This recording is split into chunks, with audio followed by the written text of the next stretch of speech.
sutresna budaya basa Jawi. Sugeng pepanggihan malih kaliyan Subadi Prawata. Ing kalodhangan menika badhe ngaturaken waosan buku basa Jawi Crita Cekak. Anggitanipun Ki Sudadi kanthi irah-irahan luwak lumangan tales.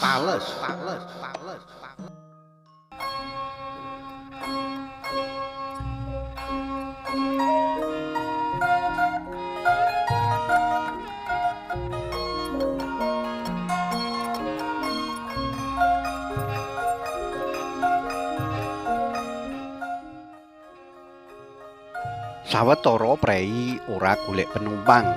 Lagi 3 dina iki. Riki metu saka omah. Jaket ijo, helm ijo, katon logo perusahaan ojek daring. Ana jakete. Nom-noman sing lagi rampung wisuda 3 sasi kepungkur iki. Nadyan sarjana, Riki ora isin dadi ojol. Awit kancane akeh. Idep-idep ngisi wektu kosong sinambi golek lowongan gawean sing cocok karo ijazah S1 sing wis dikantongi. Rasane uga kepenak wae, awit jaman pancen wis ngalami owah-owahan. Biyen tukang ojek disengguh gawean kasar, ning saiki dadi petingan. Seragam dinas sarwa ijo kuwi tansah dienggo, nuduhake yen Riki tukang ojek profesional. Motor metik sing setya tuhu ngancani Riki ora tau sambat kesel. Mung atine Riki sing kadang emoh dipeksa makarya saben dina. Dheweke iku sarjana saweneh Universitas Kondang ing Yogya. Mula uga lumrah wae yen duwe impen bisa entuk pakaryan sing murwat karo ijazahe. Ananging kahanan pancen lagi angel. Kabeh wong kudu gelem nampa kahanan karana durung akeh butuhe. Anggone Riki ngojek mung sate tae wae.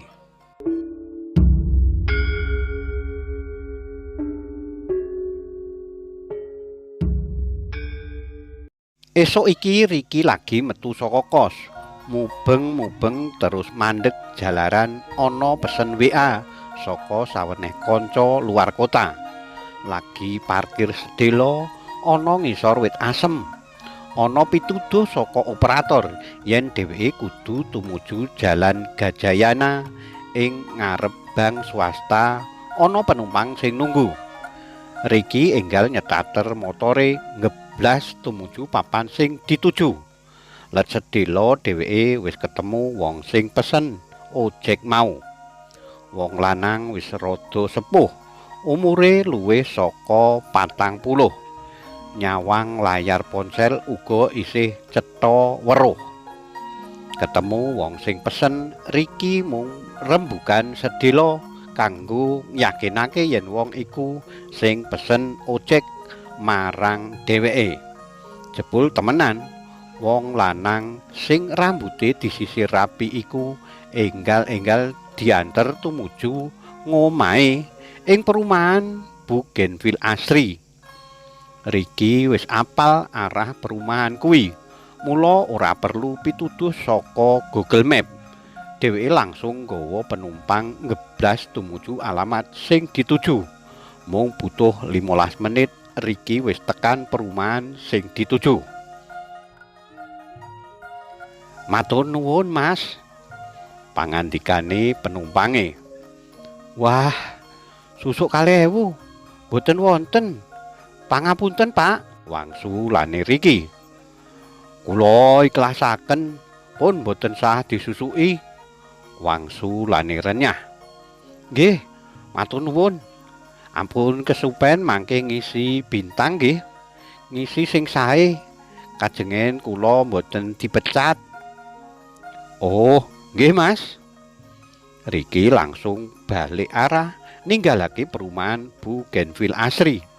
Motor arep diubengake tumuju papan liya sing asring kanggo tongkrong tukang ojol. Let sedina wis ana tanggapan bintang saka penumpang sing mau dianter menyang perumahan Bougainville asri. Mung sing aneh-aneh sing metu tanggapan bintang 1. Aduh, kojur temenan. Penumpang kae mau kok malah ngirimi bintang 1. Coba tak pilih wae. Rerasane Ricky ijen.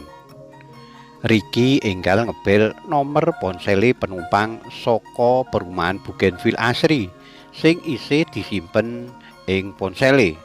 Sawise uluk salam lan njlentrehake karepe piyayi ing ponsel kono enggal wangsulan. Piyayi mau kanthi gupuh kandha yen kleru anggone menehi bintang. Dheweke ngaku durung paham ngisi angket penumpang sing diwenehake ojol. Bapak kuwi uga njaluk dimaklumi awit durung suwe nggunakake ponsel sing kaya kuwi. Manut petungane bapak kuwi bintang 1 iku nuduhake biji sing paling apik. Narare ing lomba-lomba kae angger nomor 1 tegese sing paling hebat. Mula bapak kuwi njaluk pangapura. Ricky mung bisa gedhek-gedhek. Dheweke terus narik ambekan landung ditata atine. Disabar-sabarake. Pikirane arep nesu iya ora ana gunane. Pancen jaman digital kaya saiki akeh wong sing seling surup kaya kuwi. Aja maneh kok sing sepuh, sing enom wae uga ana sing gaptek alias gagap teknologi. Mula asring slenco bin saliwang.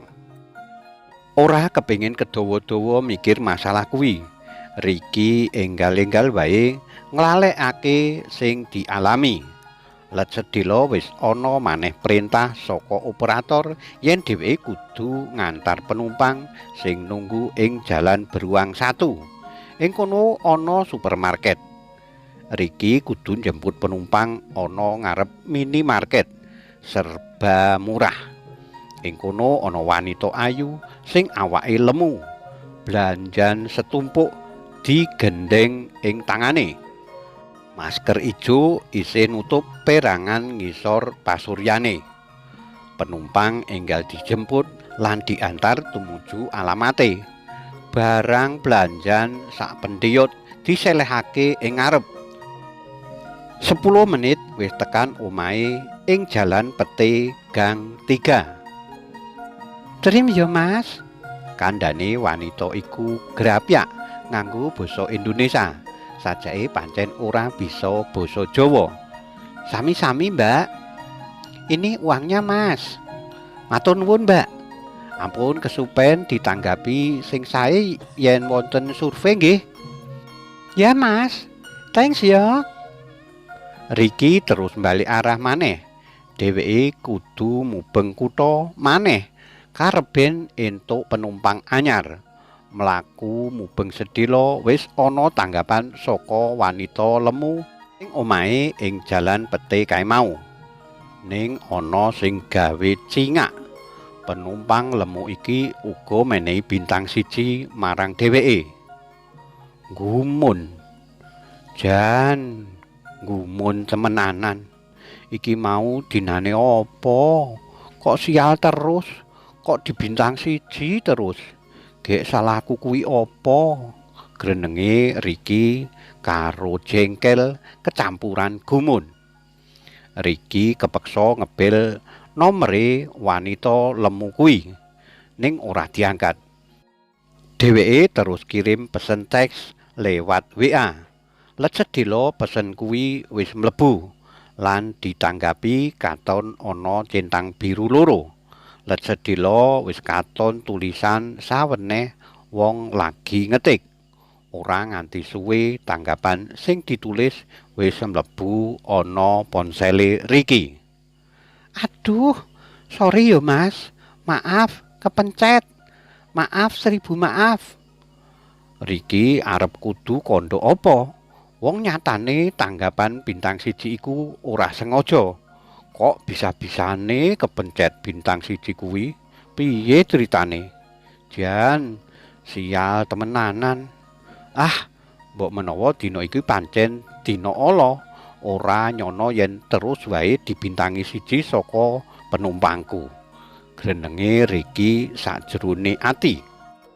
Durung ilang rasa gelane, wis ana maneh perintah saka operator sing mrintah Ricky supaya nyelorot tumuju jalan Daksinapati. Ing kono ana penumpang anyar, kenya ayu lencir kuning, rambuté sepundak, lurus. Mung emane pasuryane kenya iku ora cetha jalaran dheweke nganggo masker ijo sing nutupi eseme. Ora ngerti eseme kenya kuwi pait madu apa pait jamu. Mung wae manut pesen sing mlebu ing ponsele Ricky, kenya ayu iku kudu diantar tumuju Bank Karya Gemilang utawa BKG kutha kono. Tanpa kakehan takon, Ricky langsung ngeterake penumpang anyar iku tumuju BKG.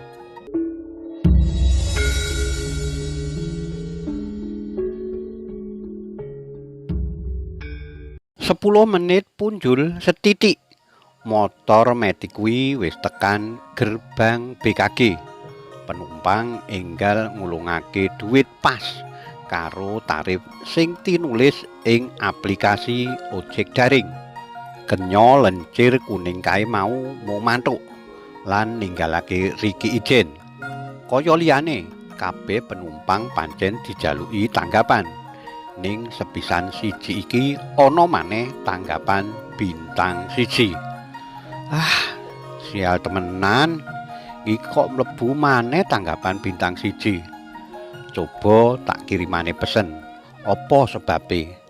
Grenenge Ricky.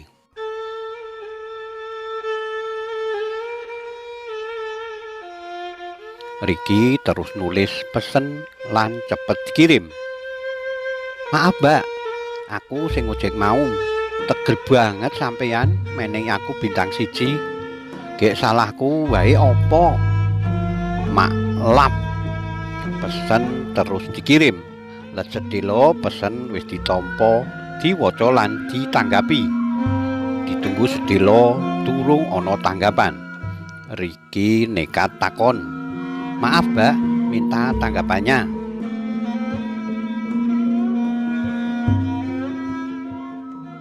Let sedelo wis ana keterangan yen sawene wong lagi ngetik.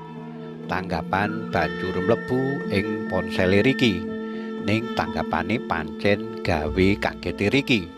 Salahe panjenengan medhot tresnaku jaman SMA.